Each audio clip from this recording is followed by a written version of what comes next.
கூவம் சென்னையிலிருந்து சுமார் 40 கிலோமீட்டர் தொலைவில் திருவள்ளூர் பேரம்பாக்கம் வழித்தடத்தில் சுங்குவார் சத்திரத்தை அடுத்த 5 கிலோமீட்டர் தூரத்தில் உள்ளது இவ்வூர்.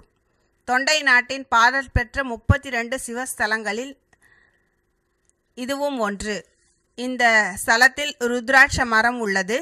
தீண்டா திருமேனி. அர்ச்சகர்கள் மூலலிங்கத்தை தொட்டு வழிபாடு செய்வதில்லை. அதனால் தீண்டா திருமேனி என பெயர் பெற்றார். முன் ஜென்மங்களில் செய்த பாவம் இத்தலத்தில் சிவனை தரிசித்தால் தீரும்.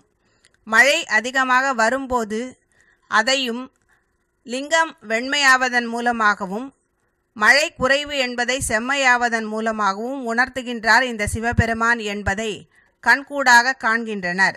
இதனையே இத்திருக்கோயிலின் ஸ்தல பதிகத்தில் ஐயன் நல்லதிசையன் என்னும் பாடல் வழியாக உணர்த்தியுள்ளார்.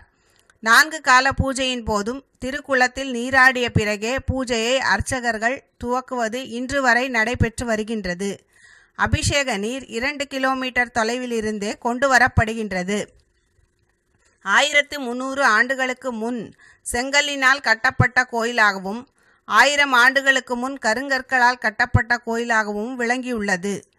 2ஆம் ராஜேந்திரன், 3ஆம் ராஜராஜன், வீரகண்ட கோபாலன், விஜயகண்ட கோபாலன், 1ஆம் குலோத்துங்கன் ஆகிய சோழ மன்னர்களின் ஆட்சி காலத்தில் நிர்வாக செலவு, விளக்கு எரிக்க, விழாக்கள் கொண்டாட நிலம், காசு தானமளித்த செய்தியை கல்வெட்டின் மூலமாக அறியலாம்.